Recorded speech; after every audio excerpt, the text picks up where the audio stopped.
Hello friends, उड़ान centre की इस वीडियो में आपका स्वागत है। आज हम लोग इंग्लिश ग्रामर के मोस्ट इम्पॉर्टेंट सभी टाइप के क्वेश्चंस को करेंगे, इसलिए बिल्कुल लास्ट तक बने रहें। अगर आप थोड़ा भी स्किप करते हैं तो हो सकता है आप परीक्षा में ना लिख पाएँ, इसलिए हमारे साथ लास्ट तक बने रहें। पहला जो हमारा जो टॉपिक है वो है पैसिव वॉइस का। इसमें पैसिव वॉइस में बहुत ज़्यादा क्वेश्चंस देखने को मिलते हैं। इसके दिया है I am reading a book, इसे पैसिव वॉइस बनाना है। पैसिव वॉइस जो होता है वो पीछे से शुरू करते हैं। पीछे में देखिए क्या है, ए बुक, तो आपको शुरू में लिखना है ए बुक। और यहाँ पे आई एन जी दिया है, जैसे रीडिंग में रीड वर्ड से आई एन जी इसमें ऐड है, रीडिंग। जब भी आई एन जी रहे तो आपको लगाना है ईज बिंग। ये देखिए, अ बुक ईज बिंग। और ये जो रीड है ना, ये किससे बना है, रीडिंग रीड से बना है, यानी कि यहाँ पर ना इसका V3 हमको लगाना है। रीड रीड रीड, इसको रीड ही लिखना है। और एक देखिए चार्ट आपको दिख रहा है कि कौन सा वर्ड का क्या क्या चेंज करना पड़ता है। उसी तरह आई का चेंज करेंगे, यहाँ मी हो जाएगा।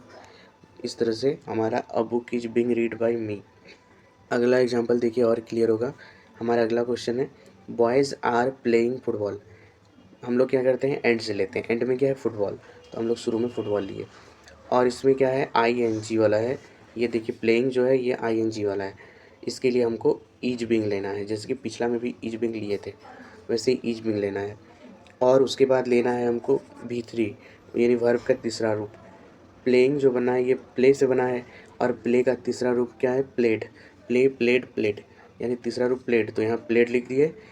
जब ख़त्म होने वाला रहता है तब वहाँ बाय लिखते हैं, जैसे इसके पहले भी बाय लिखे थे, मी के पहले। यहाँ पर भी अब बाय लिखेंगे क्योंकि ख़त्म होने वाला है। और एक वर्ड बच गया था, बॉयज़। बॉयज़ बच गया तो बाय बॉयज़ कर दिए। जैसे अगला क्वेश्चन हमारा है, हमारा पैसिव वॉइस निकालना है किसका, ही ईट्स अ मैंगो। जैसे इसमें आईएनजी वाला नहीं है, आईएनजी रहे या ना रहे आपको लेना है पीछे से। आप पीछे से लेंगे तो क्या हो जाएगा, शुरू में ए मैंगो, और मैंगो के साथ एक मैंगो का बात हो रहा है तो यहाँ पर ईच लगाना है, ईच लगा दिए। और ये जो वर्ड यहाँ इस्तेमाल हुआ है ये ईट्स, ईट से बना है। और जब ईट का V3 याद करेंगे तो फिर ईटन हो जाएगा। उसके बाद अब जैसे कि सेंटेंस एंड हो रहा है, मैंगो हो गया, ईच हो गया, ईटन हो गया, अब एंड हो रहा है तो फिर हमको बाय लगाना है, बी वाई बाय हो गया। और जैसे चार्ट के अनुसार ही का हिम होगा तो यहाँ पे इसका चेंज करके हमको हिम। कुछ इंपॉर्टेंट वर्ब फॉर्म आपको स्क्रीन में दिख रहा होगा, इसका स्क्रीनशॉट लेके याद कर लीजिए, अगर नहीं भी आता ना फिर भी हो जाएगा। जैसे अगला क्वेश्चन देखिए, अब आईएनजी वाला फिर से आपका रिवाइज हो जाएगा। इसमें आईएनजी वाला ही ज़्यादा पूछा जाता है। जैसे he is reading a book, ऐसे वाला सेंटेंस में पीछे से ले लीजिए पहले, तो ए बुक लिख लिए। और इसमें आईएनजी जुड़ा है, आईएनजी के लिए इज बिंग लगा देना है, यानी ए बुक इज बिंग। और ये जो रीडिंग वर्ड है ये बना है रीड से, और रीड का V3 होता है रीड, ये रीड लगा देंगे। और सेंटेंस में लगभग सारा हो गया सिर्फ ही को छोड़ के, यानी सेंटेंस एंड होने वाला है, ख़त्म होने वाला है, तो बाय लगा देना है, बाय लगा के। और ही का जब हम लोग फॉर्म बदलेंगे तो ही का हिम हो जाएगा, यानी कि अ book is being read by him, ये होगा हमारा आंसर। इसके बाद एक और क्वेश्चन पूछा जाता है, दे वॉन द मैच। इसका जब हम लोग करेंगे, पीछे से क्या लेंगे, सबसे पहले द मैच लिए। उसके बाद यहाँ वॉन लिखा हुआ है, वॉन का मतलब जीता, ये पास्ट में दिखा रहा है, पास्ट में दिखा रहा है इसलिए इसको वाज वॉन लिखेंगे हम लोग। क्या लिखेंगे, वाज वॉन। और वाज वॉन लिख देने के बाद हम ये देखेंगे कि मेरा क्या बचा, सिर्फ दे बचा, मतलब कि बाकी सब ख़त्म हो गया है। बाय लगाएंगे क्योंकि ख़त्म होने वाला है। और दे का जब स्ट्रक्चर बदलेंगे तो दे बन जाएगा दैम। इस तरह से हमारा ये होगा आंसर। अगला हमारा आता है इनडायरेक्ट स्पीच, जिसे रिपोर्टेड स्पीच भी कहा जाता है। इसका फॉर्मेट में थोड़ा सा चेंज करना है, ज़्यादा हार्ड क्वेश्चन इसमें नहीं आता है। जैसे कि क्या सेंटेंस देगा, he said to me I am writing a letter. यहाँ पे कभी भी आपको स्क्रीन में एक और टेबल दिख रहा है कि सेड टू अगर रहे तो उसको टोल्ड करना, सेज रहे तो सेज ही करना है, ये टेबल आपको दिख रहा है। इसमें क्या होता है कि सेड टू के जगह पर हमको यहाँ पे, ये ज़्यादा हार्ड नहीं है, आसान है। यहाँ ही है तो आपको ही लेना है। सेट टू की जगह टोल्ड लेना है, जैसे स्ट्रक्चर आप देखें। उसके बाद मी है तो मी ले लेना है। इसके बाद ये जो कॉमा टाइप का है इसके लिए देना है, इसके लिए देना है दैट। यहाँ दैट हो गया, यहाँ तक तो एकदम बिल्कुल क्लियर। अब यहाँ पर यहाँ एक चीज़ याद रखना है कि पहले वाला का पहले वाला से, दूसरे वाला का दूसरे वाला से कंपेयर होता है। जैसे कि जब इसको करेंगे ही सेड टू, ये हो गया टोल्ड, मी को मी कर दिए, और ये कॉमा की वजह से दैट आ गया, और ये पहला वाला है क्या, आई, यहाँ का पहला वाला क्या है, ही, तो इसलिए आई की जगह ही लिख दिए। तो यहाँ पे पास्ट करने के लिए वाज लगा देंगे, और यहाँ राइटिंग था ना इसके ऊपर, तो राइटिंग को राइटिंग ही लिखेंगे, और ए लेटर था उसको ए लेटर ही लिखेंगे। ये बहुत आसान था। जैसे अगला क्वेश्चन देखिए तब और क्लियर होगा। Sheela said to me I am writing a poem. Sheela को शीला लिख देंगे, सेड टू जो है इसको टोल्ड लिख देंगे, उसके बाद मी को मी लिख देंगे, और ये कॉमा के कारण दैट लिख देंगे। अब इस पहला का इस पहला से, इस दूसरा का इस दूसरा से। शुरू में क्या है, यहाँ पे देखिए इसमें आई है, और आई का पहला यहाँ पे शीला हो रहा है। शीला लड़का नहीं है तो वो सी हो जाएगा, लड़का रहता तो ही होता, पास्ट में चल रहा है इसलिए यहाँ वाज होगा। और यहाँ राइटिंग अ पोएम है, राइटिंग अ पोएम लिख दीजिए, ख़त्म। देख लेते हैं जो पूछा था।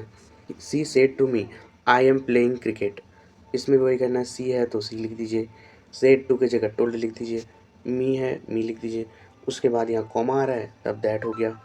इसके बाद इस पहला का इस पहला से, यहाँ आई के जगह पे इसका पहला क्या हो रहा है, सी, यहाँ सी लिख दिए, यहाँ पर फिर से वाज लगा देंगे, और प्लेइंग अ क्रिकेट ये जो शुरू में दिया था इसको सेम टू सेम वापस लिख देंगे, प्लेइंग क्रिकेट। अगला जैसे देखेंगे, he said to me I have written a letter, इसको करना ही का ही हो गया, सेड टू इसकी जगह टोल्ड हो गया, मी को मी रख दिए। आई देखिए आई अपना पहला इसका क्या हो रहा है, आई का ये हो रहा है ही, तो यहाँ आई के जगह ही हो गया, और ही के साथ पास्ट में हैव बन जाएगा हेड, यहाँ हेड हो गया, और ऊपर में था राइटिंग अ लेटर, नीचे भी हो गया इसके बाद राइटिंग अ लेटर। बाकी सेम स्ट्रक्चर, और सब एक ही टाइप का क्वेश्चन है। ये सब आगे भी आप चाहें तो बना सकते हैं, अपने से बन जाएगा। आपको सारा फॉर्मेट स्क्रीन में दिख रहा होगा, किसको किस में बदलना है तो इसको देख लीजिए। हम लोग आगे बढ़ते हैं क्योंकि बाकी क्वेश्चंस भी हमें करना होता है। देखिए इसमें हमें मॉडल्स में दिया जाता है can, could, may, might, must, should, इस तरह का। आपको यहाँ पे भरना होता है डैश यू लिव लॉन्ग। कभी भी जब किसी को विश करते हैं कि आपका लंबी उम्र हो, तब हम लोग वहाँ पे मे लिखते हैं, क्योंकि मे जो होता है ये जब हम लोग लंबी उम्र का कामना करते हैं तब भी मे होता है। She dash speak English fluently, वह मॉडल्स में देखिए हमारा क्या क्या है, मॉडल्स में ये सब आपको पढ़ना है। इसमें हम लोग कैन भरेंगे क्योंकि वह इंग्लिश अच्छे से बोल सकती है, ये कहने का अर्थ होता है, इसके लिए कैन लिखना है। इसके बाद क्वेश्चन है candidates dash answer all the questions. Candidate को सारे क्वेश्चंस का उत्तर देना जरूरी है, वरना फिर वो सेलेक्ट ही नहीं होगा। या इसको बोलते हैं मस्ट वहाँ लगाते हैं जहाँ पे कुछ ऐसा सिचुएशन हो जहाँ पे वो किसी भी हाल में पूरा करना है। जैसे इसको जवाब देना है तो सारा जवाब देना है, वरना फिर वो फेल हो जाएगा। अब जैसे अगला है, यहाँ पर इन क्वेश्चंस का ऑप्शन देगा, यहाँ पे ऑप्शंस हम लोगों ने नहीं रखा है क्योंकि वो फिर लंबा हो जाता है और टाइम भी बहुत ज़्यादा जाता है। आपको ऑप्शन मिलेगा, आप ऑप्शन को चूज़ करेंगे। Do you know dash he lives, ये बोल रहा है क्या कि तुम जानते हो वह रहता है, इसमें क्वेश्चन मार्क है, यानी कि क्वेश्चन इससे क्या बनेगा, तुम जानते हो वह कहाँ रहता है, तुम जानते हो वह कहाँ रहता है, कहाँ टाइप का क्वेश्चंस बन रहा है, और कहाँ के लिए होता है वेयर, तब इसका आंसर होगा वेयर। अगला question, he worked hard so that dash, वो बहुत मेहनत करता है इसलिए वह पास हो जाएगा। यहाँ पे लिखेंगे he might pass. He might पास का मतलब है कि वह पास हो जाएगा, लेकिन एकदम श्योरिटी नहीं है। इसके बाद अगला क्वेश्चन देखिए, God have mercy on you, यानी कि इसका मतलब होता है भगवान तुम पर कृपा करे। जब भी विश किया जाता है तब हम लोग मे लगा देते हैं। अगला है, he run faster than anyone 10 years ago, यानी कि वो जो है ना बहुत तेज़ दौड़ता था लोगों से जब वह 10 साल पहले, उसका उम्र उतना नहीं हुआ था, यानी कि 10 साल पहले अभी के लोगों से तेज़ दौड़ रहा था, यानी उसमें उतना क्षमता तभी थी, अभी नहीं है। ये कुड, क्योंकि पास्ट का बात हो रहा है। अगला है डैश ओबे योर एल्डर्स, यानी बड़ों का बात मानना चाहिए, पालन करना चाहिए। जो बिल्कुल करना ही चाहिए वो हो जाएगा हम लोग का मस्ट, इसमें इसलिए मस्ट हुआ। यहाँ पे क्वेश्चन है, ही डैश स्विम, इसमें क्वेश्चन मार्क नहीं है, यानी WH फैमिली वाला नहीं होगा, हु हाउ वेयर ये सब नहीं होगा, इसमें हमको पॉजिटिव में लेना है, इसके लिए कैन लिखेंगे, ही कैन स्विम, यानी वह तैर सकता है। अगला है, ही डैश डांस वेल, वो अच्छे से डांस कर सकता है, यानी वो कर सकता है, कैन होगा, इसलिए इसका कैन हो गया। अगला है God have mercy on you, blessings ये दिखा रहा है God have mercy on you, इसलिए मे ही हुआ। अगला हमारा क्वेश्चन है सी ऑट हर पेरेंट्स। इसी तरह मॉडल्स के सभी मोस्ट इम्पॉर्टेंट क्वेश्चंस ऐसे ही बनाने हैं, आप लोग ट्राई करिएगा। इसका पीडीएफ टेलीग्राम में जब डल जाएगा तब आप लोग कोशिश करेंगे। अगला हम लोग चैप्टर चलते हैं टेंस पर। टेंस में हमारा क्वेश्चन बनता है are you writing a letter. Sentence में आईएनजी वाला है और इज एम आर भी है।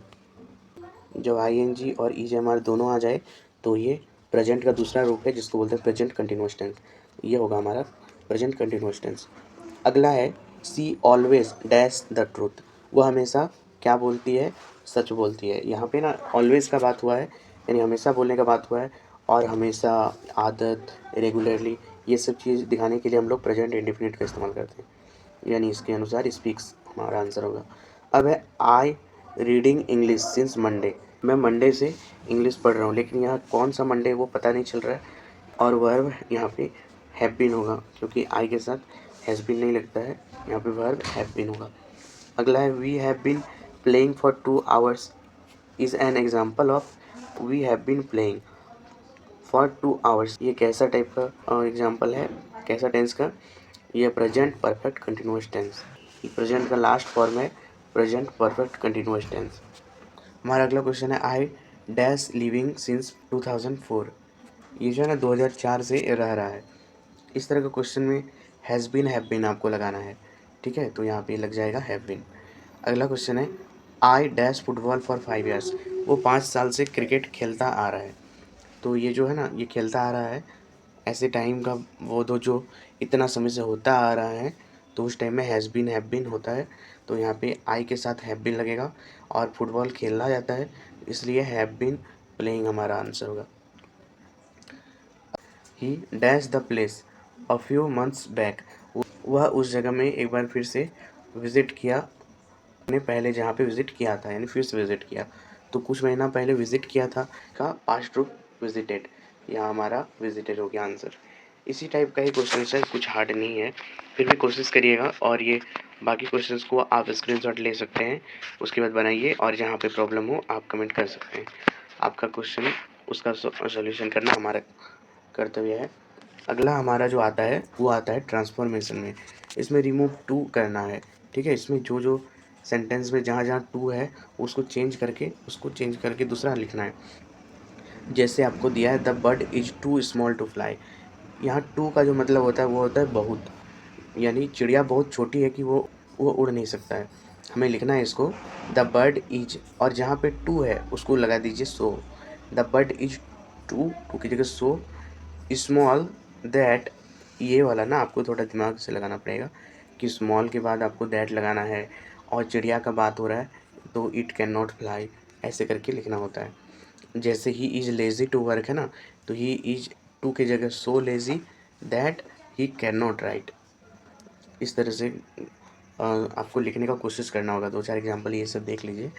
जैसे he is too fat to run, वो इतना मोटा है कि दौड़ नहीं सकता है। इसमें लिखना है ही इज टू की जगह सो लिख दीजिए, फैट दैट, और ही कैन नॉट रन, ये ऐसे लिखते हैं। जैसे he is too tired to play, वह इतना थका हुआ है कि खेल नहीं सकता, इसमें लिखिएगा she is so tired that she can not play, वह खेल नहीं सकता, ऐसे। इसी तरह के ये 3-4 क्वेश्चंस आपको करना है, देख लीजिए, स्क्रीनशॉट ले लीजिए।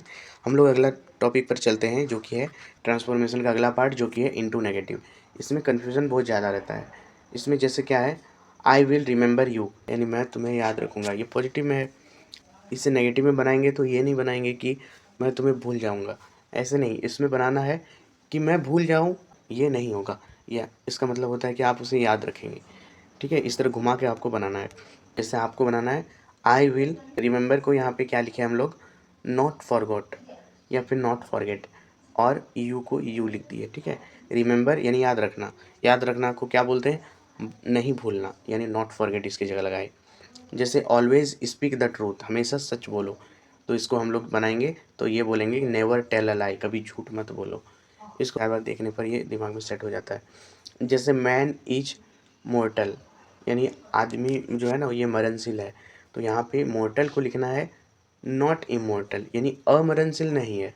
जो आदमी है वो अमरणशील नहीं है, समझे। अगला है ही इज पुअर, वह गरीब है, तो यहाँ पे पुअर को लिख देना है नॉट रिच, तब उत्तर क्या होगा, ही इज नॉट रिच। ऐसे he is a good boy, इसमें गुड को आपको लिख देना है नॉट अ बैड, यानी कि he is not a bad boy, वह बता नहीं है। ये थोड़ा कन्फ्यूजन वाला रहता है, तो उम्मीद है कि आप समझ गए होंगे।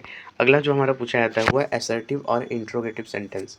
असर्टिव सेंटेंस उसको बोलते हैं जो नॉर्मल में लिखा जाता है, जिसमें कुछ पता चलता है ना, यानी फुल स्टॉप वाले सेंटेंस। इंट्रोगेटिव सेंटेंस जो होता है ये क्वेश्चन मार्क वाला सेंटेंस होता है। पहला question, who is not afraid of death, इसको ना आपको बनाना है असर्टिव में, ये क्वेश्चन मार्क है, इसको बनाना है असर्टिव में। तो इसे लिखना होगा कि everyone is afraid of death, यानी सब कोई मृत्यु से घबराता है। Next question, who will not respect his father, इस क्वेश्चन में पूछा गया है कि कौन अपने पिताजी का सम्मान नहीं करता, इसको बनाना है असर्टिव में, तो लिखना है everyone will respect his father. अगला है Kalidas was not a great poet, Kalidas जो है वो अच्छा कवि नहीं है, इसको बनाना है असर्टिव में। पे असर्टिव नहीं होगा, ये होगा इंट्रोगेटिव में। इंट्रोगेटिव में यानी क्वेश्चन मार्क में बनाएंगे, तो इसी का जो वर्ब है वाज, उसको पहले कर देंगे और लिखेंगे was Kalidas a great poet, क्या कालिदास एक महान कवि थे, ऐसे करके। जैसे ही आपको फिर से इंट्रोगेटिव बनाना है, a man can not live for ever, एक जो आदमी रहता है वो हमेशा नहीं जीता है, तो उसको जब हम लोग फिर से इंट्रोगेटिव बनाएंगे तो यहाँ कैन नॉट तो जो था ये पहले आ जाएगा can a man live for ever, क्या एक आदमी हमेशा जीवंत रहेगा। अगला क्वेश्चन है ही हैज़ चीटेड मी, यहाँ पे हैज़ हमारा वर्ब है, हैज़ पहले हो गया, उसके बाद फिर ही हो गया, उसके बाद cheated me same to same उसके बाद हो गया। हमारा अगला जो क्वेश्चन है ये है हमारा कम्प्लेक्स सेंटेंस का, ये बहुत कम पूछा जाता है लेकिन फिर पूछा जाता है। जिससे लिखना है the tall man is my father, यानी कि जो लंबा आदमी है वो मेरा पिताजी है, तो इसमें लिखना है कि वह जो लंबा आदमी है वह मेरा पिताजी है, यानी the man who is tall is my father, यानी वह आदमी जो लंबा है वह मेरा पिताजी है। अगला आता है हमारा कंजंक्शन एंड सेंटेंस कनेक्टर, यानी कि संयोजक। इसमें nothing is more pleasant dash, कभी भी मोर आ जाए सेंटेंस में तो समझ लेना है कि देन लगाना है, ठीक है, तो यहाँ पे हमें देन लगा देना है। अब यहाँ है डू डैश आई से, इस टाइप का क्वेश्चन में भी ऑप्शन दिया रहेगा, उस ऑप्शन के अकॉर्डिंग यहाँ पे एज होगा, ऑप्शंस दिया रहता है। अगला है dash in prison he wrote his first novel, वह जेल में रहते हुए भी नॉवल लिखता है, इसमें होगा वाइल। यहाँ ऑप्शंस दिया रहेगा, ऑप्शंस के अकॉर्डिंग होगा। आगे बहुत सारे इस तरह क्वेश्चंस है और आप देखिए कि एक्सप्लेनेशन के साथ थोड़ा टाइम लग सकता है। अगला वीडियो में फिर से जो बचे हुए क्वेश्चन है उसको करेंगे, मिलते हैं नेक्स्ट वीडियो में। इन क्वेश्चंस में अगर कहीं डाउट है, कहीं दिक्कत है, तो फिर आप क्वेश्चन पूछ सकते हैं, कोशिश करिए सारा बनाने का, जो ना बने फिर कमेंट में ज़रूर बताएं। कुछ प्रॉब्लम हो तो आप बेझिझक बता सकते हैं। मिलते हैं नेक्स्ट वीडियो में किसी और टॉपिक के साथ और इसको कवर करते हुए आगे बढ़ेंगे। Thanks for watching, bye.